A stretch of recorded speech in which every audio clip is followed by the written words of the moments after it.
President Trump's tariff policies have raised fears that a recession is on the way. In today's video, we're going to look at the latest economic data to see how much damage, if any, the tariffs are doing so far.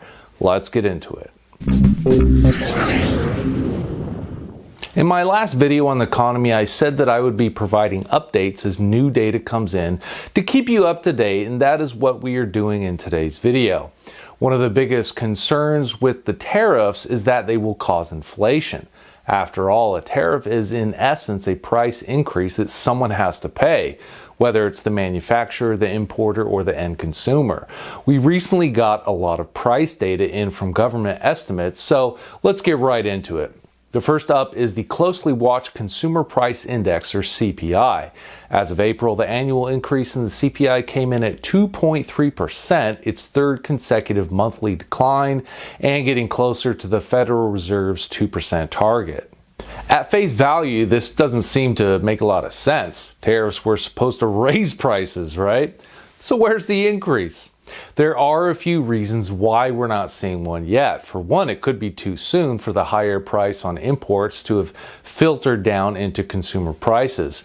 Trump enacted the bulk of his tariffs in the first part of April, and this latest CPI data is for April, so perhaps just not enough time has passed for it to show up in the data. Another reason is that imports surged in the first quarter of the year as companies stocked up ahead of tariffs, so many of the products on the shelves right now haven't been affected by tariffs.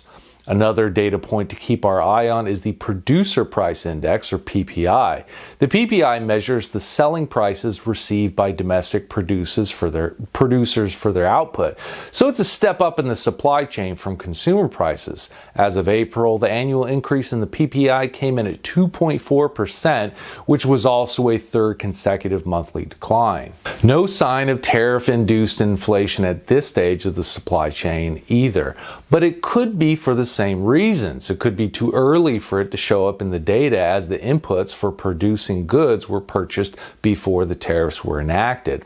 Let's move up another step in the supply chain and look at the Trade Price Index. As of April, the Trade Price Index for imports increased by just 0.1% over the same time last year, which was its fourth consecutive monthly decline. If you feel confused why average import price inflation is down when everybody says tariffs cause inflation, you're not alone. I'm surprised at the findings for this last price index. Again, it could be too soon for the tariffs to show up in the data. All of these data points are for April, and the tariffs began in April. Another theory is that the data is broken. A lot of people criticize these price indexes as understating price increases, so that's always a possibility. The price data for May will be much more closely watched when the data is released next month. Looking forward, we may avoid the worst case scenarios many feared would happen with these tariffs. President Trump put a 90-day pause on his reciprocal tariffs for virtually every country, and he now has put a 90-day pause on the 145% tariff on Chinese goods. We're still facing a baseline 10% tariff on almost everything and 30% tariff on many Chinese goods, but we may avoid the major hit to the economy that many people, including myself, thought would happen if the highest of these tariffs stayed in place. But what do you think? Are the government's price estimates broken and not telling the whole truth? Or is it too soon to tell? Or is the worst still to come? Let me know in the comment section down below.